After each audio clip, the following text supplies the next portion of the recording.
Tiempos convulsos. Un podcast de Santiago García Lucio. Mi nombre es Santiago García Lucio, amante de la Revolución Francesa, aparecido como experto en la televisión y la radio argentina, la blogosfera venezolana o YouTube México. Claramente, Tiempos convulsos se trata de una propuesta rupturista capaz de aportar un valor diferencial, desmarcándose así del resto de programas de una índole similar.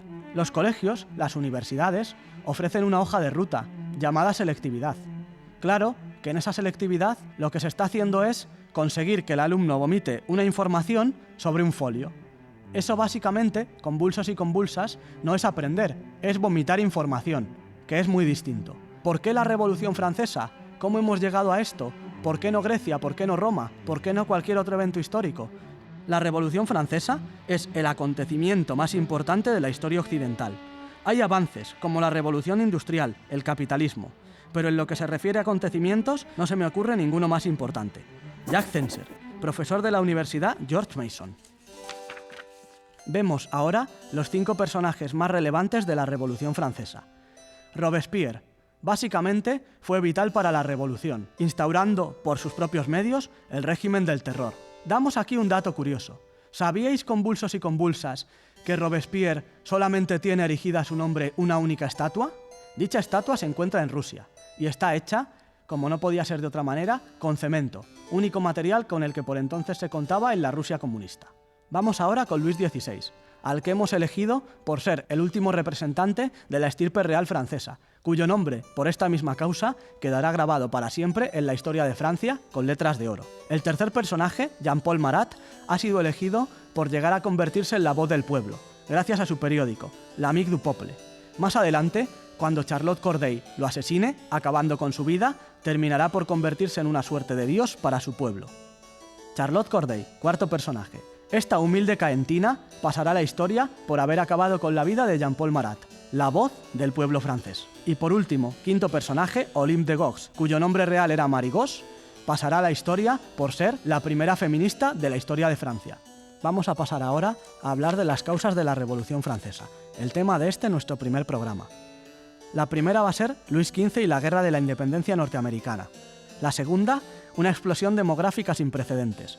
La tercera, las malas cosechas. El cuarto, el déficit financiero. Y el quinto y último, la resistencia a toda reforma no sancionada por los Estados Generales. Hemos hablado de Luis XV y la Guerra de la Independencia norteamericana. Pero si quien tomó parte, Santiago, me diréis, fue Luis XVI, no Luis XV, su abuelo. ¿Qué tiene él que ver con todo esto? Luis XV comenzará una guerra contra Inglaterra por América del Norte. El desafortunado conflicto casi arruina a Francia, dejándola sin dinero y sin prestigio. América lleva a Francia a la bancarrota, apunta William Doyle, profesor de la Universidad de Bristol, porque para luchar en esta guerra, los franceses tienen que recaudar una enorme cantidad de dinero. Esto lleva a la monarquía francesa a endeudarse para poder luchar en la Guerra de Independencia norteamericana. Hemos hablado de Luis XV y Luis XVI. El joven rey Luis quiere vengarse de las derrotas de su abuelo, de las que ya hemos hablado, no importándole los costos a asumir. Es por este motivo por el que Luis XVI entrará a formar parte de la Guerra de la Independencia. Sencillamente, por ansias de venganza. Vamos ahora con una historia capaz de ejemplificar todo lo que hemos estado diciendo. ¿Frío o caliente? Para gustos colores. Abuelito, empapado en sudor, aquel hombre vuelve una vez más a despertarse en sueños. ¡Oh, profecía! Acógeme bajo tu brazo. Clap, clap, clap. Se escucha rítmicamente en aquel salón. Aquellos pasos cortos y decididos parecieran embadurnarlo todo con su sonsonete. «Ya lo ha oído, comandante. Pero, por las barbas de Poseidón, cállese, obedezca. Sire, cállese, imbécil». 2.000 millones, lo suficiente para alimentar y dar cobijo a 7 millones de franceses durante un año. Se ha escuchado musitar al general, incrédulo. «Eso es exactamente lo que he dicho, idiota». «Pero nos arruinará, Sire, tenga compasión». ¿Compasión? ¡Ja!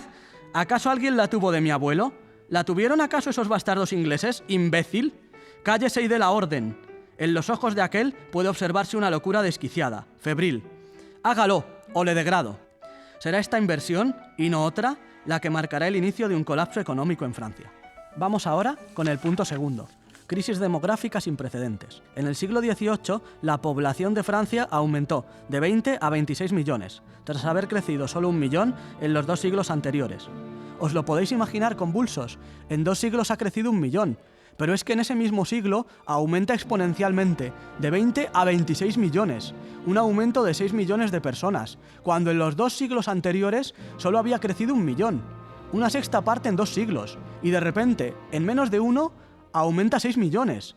Prácticamente, poneos como queráis, el rey no tuvo la culpa de esto. ¿Qué estado podría aguantar algo así? Un crecimiento tan bestial de la noche a la mañana. Con enfermedades como la peste, totalmente erradicada, pocos morían, pero muchos pasaban hambre. Canal Historia, documental. Fijaos, convulsas, estamos ante una crisis demográfica de gran calado, pero es que además, por feo que suene decir esto, nótese que hablamos estrictamente en un sentido demográfico. Si la gente no se muere y más gente nace, ¿de dónde se sacan los recursos para alimentarles? ¿Qué se hace? Sencillamente se convierte en un imposible. Queremos poner un ejemplo. Imaginaos, el tejido funcionarial español está conformado para abastecer a un total de 10 millones de españoles. ¿Qué ocurriría si de la noche a la mañana ese tejido funcionarial fuese exigido para abastecer a una cifra de 32 millones de españoles? Fácil, sencillo. El Estado español terminaría, como es obvio, colapsando. Vamos ahora con la tercera de las causas. Se roban panaderías y los panaderos, acusados de guardar pan, son linchados allí mismo. Y es que el pan llegó a convertirse en algo tan valioso como el oro cuando la gente no podía ya ni comer. La gente, imaginaoslo convulsos, asesinando a sus propios convecinos por un pedazo de pan salvador. ¿Os lo podéis creer? Francamente, un servidor ni siquiera es capaz. Cuarto punto, el déficit financiero. En 1788, para los franceses la harina era la esencia de la vida. La mayoría de los franceses comía casi 1 kilo de pan al día. Cuando el precio de la harina se disparó, el precio de una rebanada de pan pronto igualó al sueldo de un mes. Albert Sobol. Imaginaos, convulsos, imaginaos que tenéis hijos. ¿Cómo les alimentas? ¿Cómo les vistes? ¿Cómo les enseñas siquiera a vivir? El francés, en esta coyuntura, tenía que lanzarse a la calle. Eso o morirse de hambre.